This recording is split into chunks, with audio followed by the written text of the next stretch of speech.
Bom, a gente volta então agora com a entrevista com a professora Letícia e a gente vai direto então para a pergunta. Tudo bem, professora? Me ouve agora? Tudo bem, boa noite. Joia. Professora, então explica pra gente como é que funciona a máquina populista digital de Bolsonaro. A essa altura ela se complexificou bastante, se tornou mais resiliente e eu diria que hoje ela é uma camada permanente da nossa ecologia de mídia. Ela vai desde o usuário comum, que repassa aqueles conteúdos de forma mais orgânica, mais espontânea, até uma rede bastante complexa de canais, de criadores, de perfis, que organiza essa segmentação de rede em várias camadas diferentes. Desde a internet mais de superfície, que são as redes sociais, chegando até canais de TV, como a própria Jovem Pan, até as camadas mais subterrâneas, mais opacas da internet, por exemplo, nos aplicativos de mensagem. Uhum.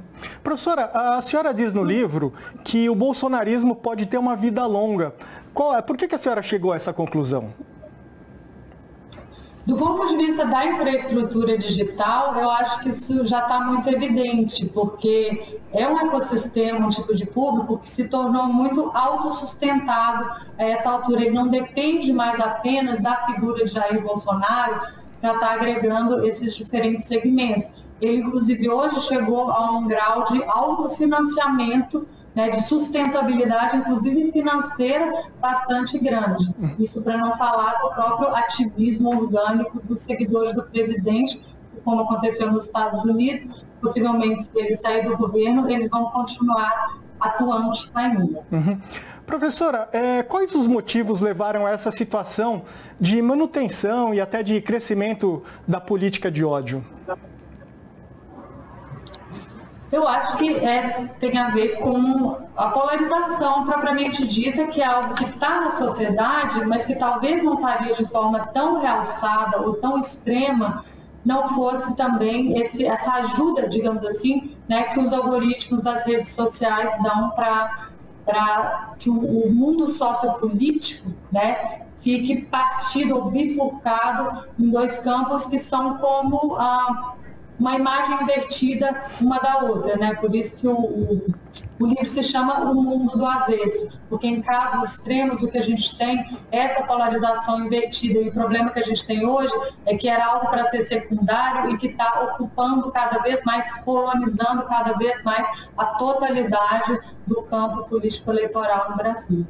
Professora, uma pesquisa do Datafolha mostra que 80% dos brasileiros apoiam a democracia e esse índice também é o mesmo entre quem apoia e quem pretende votar no Bolsonaro. Mas esse quadro não é um pouco, ele é meio contraditório na visão da senhora? Não, porque a noção que eles têm de democracia é bastante diferente da nossa. É uma noção invertida de democracia, no sentido de que no nosso público a gente preza o equilíbrio entre o princípio da soberania popular e o princípio dos pesos e contrapesos das instituições, etc. No caso deles, o princípio da soberania popular, ele engloba qualquer outro princípio. E o problema é que o modo como eles concebem o povo, a fonte dessa soberania, da vontade da maioria, é apenas o grupo deles. Por isso que é um tipo de força política muito bifurcada.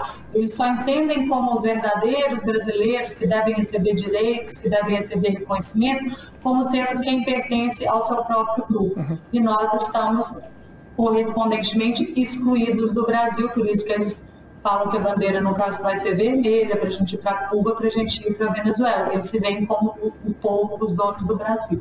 E eles acham que isso é democracia. Professora, onde eles aprendem esse contexto, ou esse conceito de democracia? Eu acho que é um conceito muito próximo do senso comum, na verdade, Porque é muito fácil você falar que a democratização é simplesmente a expressão da vontade da maioria.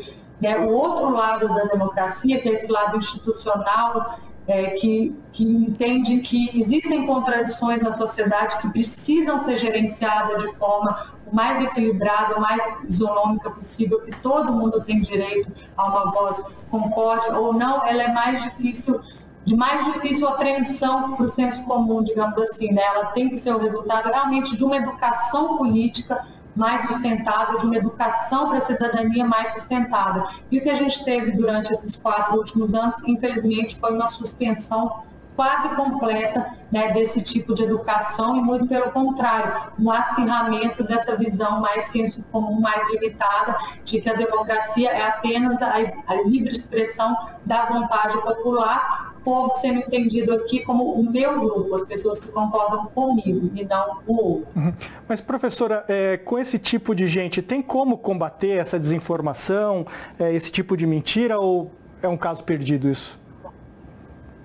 Eu acho que os públicos mais radicalizados do bolsonarismo, que infelizmente são muitos e são bastante resilientes, não tem mais como. Eles já estão em públicos, em bolhas, né, para usar aí o termo comum, bastante fechadas. Contra isso tem que ter regulação, tem que ter até formas moderadas de guerrilha digital, eu acho que são válidas também, de não deixarem eles ocupar tanto espaço na rede, mas existem segmentos, inclusive de pessoas que pretendem votar no Jair Bolsonaro, que não estão nessa categoria, né, que é uma adesão um pouco mais solta, né, não tão ferrenha a essa identidade. Então, esse segmento que é significativo, ele sim, ele ainda pode ser trazido, digamos assim, né, para um outro tipo de posicionamento um pouco mais equilibrado, né, não necessariamente convertido para o outro lado, né, do espectro político ou para outro candidato, mas a aprender a ver e valorizar a própria pluralidade do campo político eleitoral em si. Então, esses eleitores, eu acho que eles ainda podem ser alcançados. Professora Letícia, a gente agradece a participação e o seu jornal sempre fica aberto para a senhora. Boa noite. Boa noite, obrigada também.